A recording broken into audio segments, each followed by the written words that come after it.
सरकार नहीं है, सिर्फ बिल्कुल तर्क ये है एक दूसरे पर आरोप प्रत्यारोप लगाकर सब अपने आप को बचाने की कोशिश यहाँ करते दिखते जरूर हैं, लेकिन ये मुद्दा राष्ट्रीय मुद्दा कब बनेगा?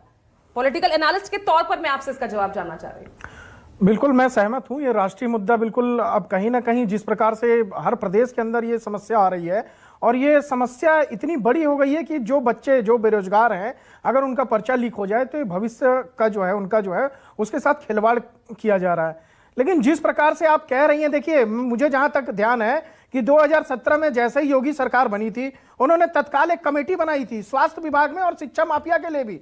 जो शिक्षा माफिया जो तंत्र उत्तर प्रदेश के अंदर कार्य कर रहा था कई वर्षों से, उस पर लगाम लगाने के लिए उन्होंने सबसे पहले कमेटी बनाई। अब आप जिस प्रकार से अभी डीजी साहब कह रहे थे, आप ये देखिए कि जो विद्यालय हैं, जो उसकी विद्यालय की स्कूलों की पहली ईंट रखी गई वो भ्रष्टाचार की ईंट थी। वो विद्यालय उन्हीं लोगों के हैं जहां पर इस तरह के जो है वो प्रोपेगेंडा चलाए जाते थे, इस तरह की चीजें षड्यंत्र करके नकल कराने का एक पूरा जो है सिस्टम इलाहाबाद के आसपास, जौनपुर आपका जो है और पूर्वांचल के अलावा जो है पश्चिमी उत्तर प्रदेश में एक बड़ा सरगना जो है वो काम कर रहा था, बड़ा गिरोह था इसके अंदर। उस गिरोह पर लगाम लगाने का कार्य जो है वो योगी जी ने कमेटी बना करके करने का एक प्रयास किया। वो सिर्फ शिक्षा विभाग में नहीं, वो स्वास्थ्य विभाग में भी किया।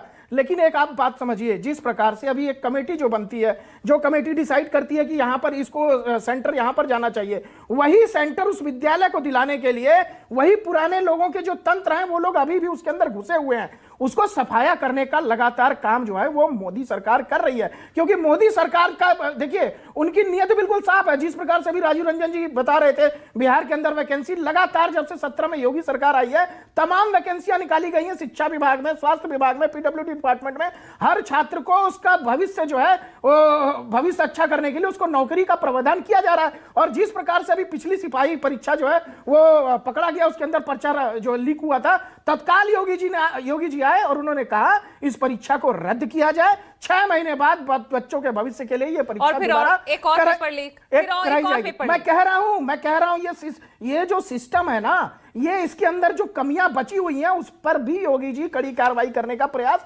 करेंगे। कुछ ना कुछ ये षड्यंत्र किया जा रहा है योगी सरकार के खिलाफ। ये है पुराना ही तंत्र। जिस प्रकार से भी कांग्रेस के नेता कह रहे थे ना, उनको ये गारंटी ले रहे हैं कि ये पैसे देकर के सारी भर्तियां हो रही हैं, तो ये कहीं ना कहीं उनको पता है कि गिरोह कौन है, गैंग कौन है। ये वही लोग हैं जो पहले की सरकारों में अपना वो चलाते थे और अभी घुसने का प्रयास करते हैं। देखिए पूजा जी, 10 सेकंड। अभी राजनीतिक विश्लेषक साहब कह रहे थे ये पुराना तंत्र है, और आप कह रहे थे कि बुलडोजर आ चुका है उत्तर प्रदेश में। ये बुलडोजर कब चलेगा उनके ऊपर? ये प्रदेश जानना चाहता है। जो बच्चों के भविष्य है, युवाओं के भविष्य से खेल रहे हैं, उन पे बुलडोजर कब चलेगा? तेल खत्म हो गया बुलडोजर का, या सर्विस नहीं हो पा रही बुलडोजर की? चलेगा। Sir Saurabh ji, I never interrupt you.